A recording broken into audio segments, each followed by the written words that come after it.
안녕하세요. 닥터 유 유태우입니다. 오늘의 주제는 무시당해도 된다입니다. 무시당해도 된다. 무시당함이라는 것은 어떤 걸까요? 누군가가 나를 막 대한다.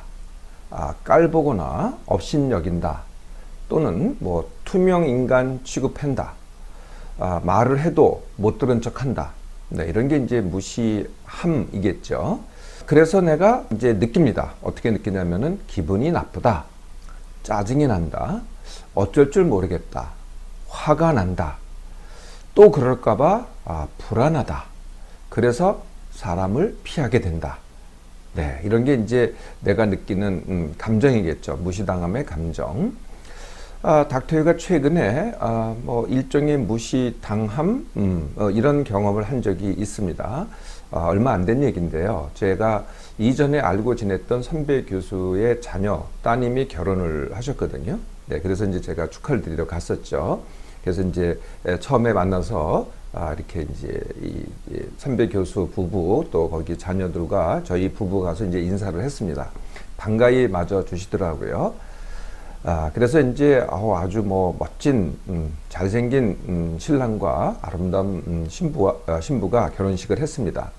근데 결혼식 끝나고 나서 이렇게 이제 피로연을 하면은 이렇게 이제 신랑 신부 양가 가족이 와서 인사를 하잖아요. 네, 그래서 우리 좌석에 한 10명 정도가 앉아 있었어요. 그런데 이제 이 선배 교수가 오셨어요. 근데 이제 8명한테는 다 아는 체를 하고 인사를 했습니다. 근데 저쪽 편에서, 좌석의 저쪽 편에서 저를 보기는 봤어요. 그런데, 그냥 모른 채 하시더라고요. 아니, 실제로 몰라보신 것 같아요. 네, 그렇게 이제 그냥 모른 채 하고 넘어가시더라고요. 제가 조금 의아하기는 했죠. 네, 이것도 어떻게 보면 무시당함, 네, 나를 투명인간 취급하지 않았나, 이렇게 생각할 수 있겠죠. 네, 어떤 건가는 이제 좀 이따 다시 또 말씀을 드리겠습니다. 이렇게 이제 한쪽에서는 무시하는 사람이 있겠죠. 무시한 사람이 있고 다른 쪽에는 무시당한 사람이 있는데요. 이게 반드시 일치하지가 않습니다. 이걸 한번 같이 보실까요? 네, 무시한 사람은 적고 무시당한 사람은 굉장히 많다. 또 무시를 했다고 하더라도 무시당함을 느끼지 않는 사람도 굉장히 많다.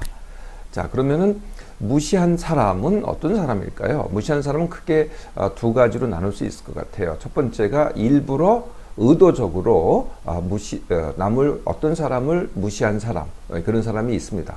네, 이게 이제 첫 번째고요. 의도적으로 무시한 사람. 그런데 이런 사람은 사실은 그렇게 많지 않습니다. 굉장히 소수죠. 더 많은 사람들은 어떤 사람들이냐? 본인이 의식하지 못해요. 남을 무시했다는 것을 의식하지 못하면서 남을 무시하는 듯한 말, 태도, 표정 또는 행동을 하는 거죠. 본인은 의식하지 못해요. 그냥 자기는 자연스럽게 했다고 생각하거든요. 네, 이런 사람들이 굉장히 많은 거죠. 이렇게 정말 무시가 일어났다고 하더라도 무시를 다 받느냐? 그렇지 않다는 거예요. 무시를 받지 않는 사람이 또 굉장히 많습니다. 더구나 아무도 무시하지 않았는데 무시당한 사람이 굉장히 많거든요. 아무도 무시를 하지 않았는데 정말 무시당한 사람을 느끼는 사람. 네, 그런 사람들이 굉장히 많습니다. 어떤 사람이 그럴까요? 아무도 무시하지 않았는데 무시당함을 크게 느끼는 사람. 그 첫 번째 경우는 남을 많이 의식하는 사람입니다. 남한테 신경 쓰는 사람이죠. 남이 나를 어떻게 볼까? 혹시 나한테 뭐라 그러지 않을까? 이렇게 남한테 많이 신경을 쓰는 사람, 첫 번째입니다. 두 번째는 어떤 이유든지 간에 과거에 한번 무시당함을 경험한 적이 있어요. 그거를 기억하는 사람. 네, 내가 그걸 기억한다 그러면 어떻게 되겠어요? 내 행동과 태도와 표정과 말이 조금 부자연스러워집니다. 뭔가 긴장이 되고.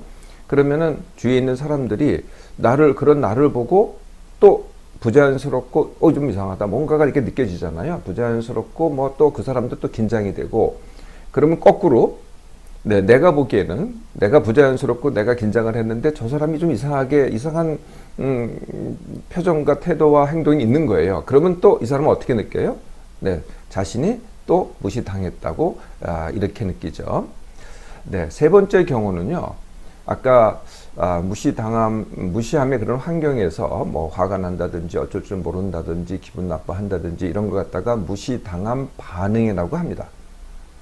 무시당한 반응이 큰 사람, 네, 이런 분을 다른 말로 뭐라 그러냐면은 예민한 몸마음을 갖고 있는 사람. 제가 예민한 몸마음에 대해서는 이제 말씀드렸어요. 그 예민하다 보니까 무시당한 반응도 아주 큰 거죠. 네, 이게 이제 세 번째 경우가 되겠고요. 또 한 경우는 이런 게 있습니다. 네 번째 경우는 뭐냐면은 내가 받아야 될 대우와 존중을 받지 못했다고 느낄 때. 네. 근데 사실은 다른 사람들은 이분한테 정당하게 적절하게 대우와 존중을 했다고 그렇게 생각을 하거든요. 그런데 내가 생각하는, 내가 바라는 기준에 비해서는 못 미치는 거죠. 네. 이런 경우도, 아무도 무시하지 않았는데 무시당함을 느끼는 경우입니다. 자, 어떻게 하면 될까요? 네. 무시당해도 된다입니다. 어떻게 그럴까요? 첫 번째 경우가 의도적으로 무시하는 사람이 있다 그랬잖아요. 이럴 때는 어떻게 해야 되겠어요? 네, 이럴 때는 적절히 대처하기를 해야 됩니다. 저 사람이 의도적으로 날 그랬으니 그 의도에 대해서 내가 대처를 해야 되겠죠. 맞서기를 해야 됩니다. 더 많은 경우, 이런 경우는 이제 굉장히 적다 그랬잖아요. 더 많은 경우는 자기도 모르는 사이에, 자기는 의식하지 않는 사이에 남을 무시하는 듯한 태도와 행동과 말을 하는 사람, 이런 경우는 어떻게 되느냐? 이런 경우는요, 그 사람 자체가 1번, 남을 배려하지 못하는 사람입니다. 두 번째, 뭐 쉽게 말하면 인품이 부족한 사람이죠. 세 번째 경우, 뭔가가 뭐 굉장히 이제 뭔가가 이렇게 힘들어요. 네, 힘들면 내 머리가 어디로 가 있겠어요? 그 힘든 상황에 대해서 머리가 꽉 차 있어요. 그래서 남의 막 눈에 안 띄어요. 네, 이런 경우가 있겠죠. 또 네 번째는 뭐 시력이 떨어지거나 청력이 떨어지거나 주의력, 판단력, 기억력 이런 것들이 어떤 이유든 간에 내가 힘든 경우에도 똑같이 아무 문제가 없어도 그런 기능들이 다 떨어집니다. 네, 이렇게 기능이 떨어졌을 때 이게 주의가 환기가 안 돼서 남을 못 알아보는 경우죠. 아까 닥터 유를 못 알아보신 그 선배 교수님은 어떤 경우일까요? 이분이 의도적으로 저를 무시했을까요? 그럴 리가 없겠죠. 여기에 해당이 됩니다. 본인이 의식하지 못하고 닥터를 인지하지 못한 경우죠. 그래서 다시 또 만날 때요, 저는 이거를 기억하지 않을 겁니다. 이런 얘기를 하지도 않을 거고요. 네, 저도 그랬을지도 몰라요. 저도 그런 상황이 있었을지도 모르고요. 저분은 나를 아는데 나는 저분을 못 알아보고 사실은 인사를 했음에도 불구하고 그런 경우도 저도 있지 않았을까 이렇게 생각이 됩니다. 세 번째 경우가 이제 내가 바라는, 내가 적당하다고 생각하는 대우와 존중을 받지 못해서 이런 경우가 있겠죠. 네, 이런 경우도 사실 대우와 존중이라는 것은요, 이렇게 객관적이지가 않습니다. 내가 뭐 어느 주위에 있거나 어떤 상태에 있기 때문에 이만한 대우와 존중을 받아야 된다라는 게 사실은 객관적으로 존재하지 않거든요. 네, 우리가 그렇게 생각은 할 수 있어도 그렇지 않습니다. 그래서 내가 어떻게 느끼냐, 또 상대방이 어떻게 느끼냐에 따라서 그게 다 다르다는 거죠. 네, 그래서 이 문제를 대우와 존중에 대해서는요, 어떻게 해결하는 게 제일 쉬우냐? 내가 먼저 해주면 됩니다. 내가 먼저 대우와 존중을 남에 대해서 해주잖아요. 그러면 그에 상응하는 대우와 존중이 나한테 반드시 돌아옵니다. 또 다른 방법은 뭐냐면은 내가 바라는 대우와 존중을 바랄 만큼 내가 그런 사람이 되면 되겠죠. 내가 뭐 인품이 좀 더 높인다든지, 내가 능력이 좀 있다든지, 내가 가진 것이 많다든지, 뭐 등등. 내가 그런 사람이 되면은 당연히 대우와 존중을 받지 않겠어요? 네. 자, 이렇게 해서 무시당해도 됩니다. 네, 그런데요, 몇 분들은 아까 제가 무시하지 않았는데도 무시당하는 사람이 많다 그랬잖아요. 그 중에서 이제 4가지 경우를 말씀드렸고요. 3가지 경우에 있는 분들은 일부러 무시당하기 연습을 좀 하셔야 됩니다. 훈련을. 네, 어떤 분, 첫 번째가 남한테 신경을 많이 쓰는 분. 네, 두 번째가 과거의 무시당함을 기억하는 분. 네, 세 번째가 무시당한 반응이 큰 분들은요, 거꾸로 일부러 무시당하기를 갖다가 훈련해야 됩니다. 네, 그래서 무시당하기를 훈련하려면 어떻게 돼야 돼요? 네, 첫 번째는 만나야 되겠죠. 아니면 그런 상황을 갖다가 내가 일부러 찾아다녀야 됩니다. 네, 그래서 거기 가서 훈련해야 되겠죠. 내가 피해 다니면 이게 절대로 훈련이 안 되겠죠. 그래서 첫 번째가 만나기입니다. 두 번째는요, 거기 가셔서 뭘 하셔야 되냐면은 해드릴 게 바로 나 훈련입니다. 나 훈련에 대해서는 제가 강의 때 또는 제가 유효 상담 때 여러 번 말씀드린 적이 있습니다. 거기 가서 나를 하는 거거든요. 예, 남을 하는 게 아니라 나를 하는 겁니다. 나의 무엇을 하느냐? 나의 감정, 생각 등등을 갖다가 표현하고 주장을 하는 겁니다. 끝까지. 네. 그래서 나를 하는데 이 나를 하는 동안은 내가 뭐 어떤 형식으로 하든 상관없어요. 내가 소리를 치면서 하든 소곤소곤 하든 그건 전혀 상관이 없고요. 그럼 그거에 따라서 상대방의 반응이 올 거 아니에요. 비난한다든지 욕한다든지 아니면은 아예 무시를 한다든지. 나 훈련할 때는요. 남의 반응은 전혀 개의치 않는 겁니다. 남이 뭐라거나 말거나 그냥 그대로 가는 거죠.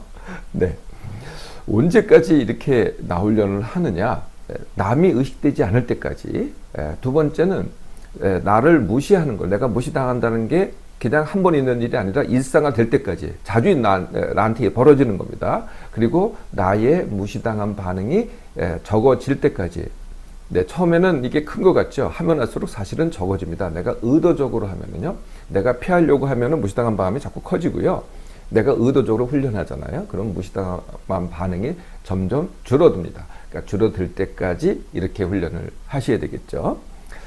좀 더 나아가서 이번에는요, 여기까지 됐잖아요. 이번에는 일부러 무시하기에 이것도 훈련이 좀 필요합니다.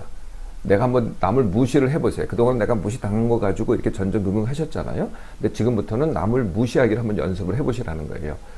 근데 해보시면 알겠지만은 내가 아무리 무시하려고 해도 사람들이요, 무시당하지를 않아요. 제가 아까 그랬잖아요. 무시하는 사람이 있어도 무시당하지 않는 사람이 무시를 해도 무시당하지 않는 사람이 굉장히 또 많다고요. 정말 무시 안 당한다니까. 이걸 한번 확인해 보세요. 예, 내가 일부러 무시하기를 해서. 자, 여기까지 하고 끝나서는 안 되겠죠. 이건 어디까지나 훈련이고요. 이제 마지막에 여기에 이제 완성하는 훈련이 있습니다. 이게 뭐냐면은 바로 남 훈련이죠.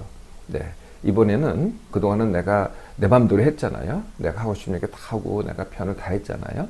네. 맨 마지막에 이것을 완성하는 훈련이 남 훈련이고요. 남 훈련은 당연히 남을 하는 말과 표정과 태도에 주의를 기울이고 경청하고 적절히 반응해주고 대응해주고, 이게 바로 남 훈련입니다. 네, 이걸 통해서 일부러 무시당하기 훈련이 완성이 됩니다. 그동안 무시당함을 많이 느꼈나요? 네, 그러면요, 지금부터는 일부러 무시당하기를 연습해 보세요.